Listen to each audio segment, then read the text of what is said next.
Last வீக்கோட mini vlog. Summer start ஆயிருச்சுன்றதுனால ஒவ்வொரு நாள் ஒவ்வொரு ஜூஸ் வந்து இப்போ எடுத்துட்டு இருக்கேன். இந்த ஜூஸ் வந்து ரொம்பவே ரிஃப்ரெஷ்மெண்டா இருக்கும்.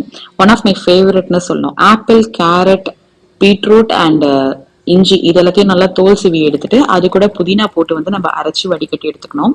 இதுலயே நல்ல ஸ்வீட்னஸ் இருக்கும். பட் எனக்கு நன்னாரி சர்பத் பிடிக்கும்ன்றதுனால அது கொஞ்சமா வந்து மிக்ஸ் பண்ணி எடுத்துட்டேன். ஸோ எனக்கு வந்து ஃபுட்டு வந்து பார்க்கறதுக்கு கொஞ்சம் ப்ரெசன்டபிளா இருந்தா சாப்பிட பிடிக்கும்ன்றதுனால எனக்கான ஜூஸை நானே புதினா வச்சு அழகா வந்து சர்வ் பண்ணி எடுத்தாச்சு.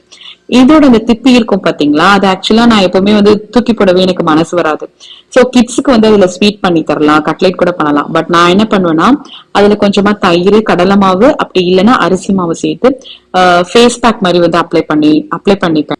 பூஜைக்கான ப்ரிப்பரேஷன்ஸ் வந்து நான் ஸ்டார்ட் பண்றேன்னா எனக்கு வந்து டிஸ்டர்பன்ஸ் இல்லாம நம்ம வந்து செய்யணும் அப்படின்ற மாதிரி எனக்கு தோணும். ஸோ நான் சூஸ் பண்ற டைம் பாத்தீங்கன்னா நைட்டு வந்து எல்லா வேலையும் கடை முடிச்சுட்டு ஆஃப்டர் 9:30 தான் நான் வந்து சூஸ் பண்ணுவேன். அப்ப நல்லா காமா அமைதியா இருக்கும்ல.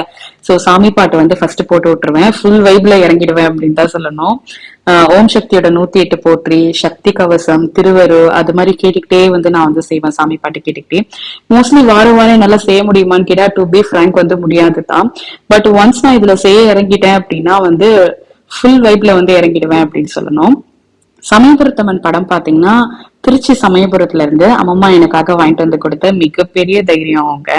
சோ எப்ப வந்து கொஞ்சம் டவுனா வந்து ஃபீல் பண்றனோ அப்பெல்லாம் வந்து அம்மனோட ஃபேஸ் பார்க்கும் போது ரொம்ப ஒரு பாசிட்டிவ் எனர்ஜி வந்து எனக்கு கிடைச்ச மாதிரி இருக்கும். திருச்சி சமயபுரத்தம்மன் கோவிலுக்கு வந்து நான் குழந்தையா இருக்கும்போது அம்மம்மா தாத்தா என்னை தூக்கிட்டு போனப்போ ஒரு பெரிய மேஜிக்கல் ஸ்டோரியே நடந்ததா. அடிக்கடி அம்மம்மா வந்து இந்த கதையை வந்து என்கிட்ட சொல்லிட்டே இருப்பாங்க.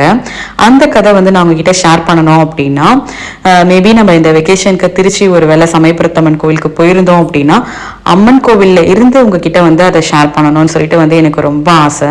ஸோ பூஜைக்கான ஒர்க்கெல்லாம் வந்து முடிஞ்சிருச்சு. அப்படியே அமாவாசைக்கான டே ஸ்டார்ட் ஆனதால பார்த்தீங்கன்னா இயர்லியராகவே மார்னிங் வந்து குக்கிங் வந்து ஸ்டார்ட் பண்ணிட்டேன். ஸோ சக்கரவள்ளி கிழங்கு சீசன் அப்படின்றதுனால மோஸ்ட்லி நான் வந்து இப்பெல்லாம் ரெகுலராக வாங்கி வந்து அது வேக போட்டுறது அது பிடிக்கும் அப்படின்னு சொல்லிட்டு அன்னைக்கு பார்த்தீங்கன்னா எல்லா வெஜிடபிள்ஸும் சேர்த்து வந்து சாம்பார் தான் வந்து வச்சிருந்தேன். அன்னைக்கு நைட்டுக்கு டின்னருக்கும் வந்து சாம்பார்றதுனால கொஞ்சம் கூடவே வந்து வச்சாச்சு. சைட்லேயே கோவக்காய் ஃப்ரையும் வந்து ரெடி ஆயிடுச்சு. ஸோ மோஸ்ட்லி வந்து சாம்பார் இறக்கும் போது வந்து கொத்தமல்லி போட்டு நம்ம ஆஃப் பண்ணுவோம்ல. பட் நான் என்ன பண்ணுவேன்னா 2 கொத்து முருங்கைக்கீரை ஃப்ரெஷ்ஷாக பறித்து அதை வாஷ் பண்ணி வந்து போடுவேன். இது வந்து நல்ல ஃப்ளேவராக சூப்பராக இருக்கும். ட்ரை பண்ணி பாருங்க.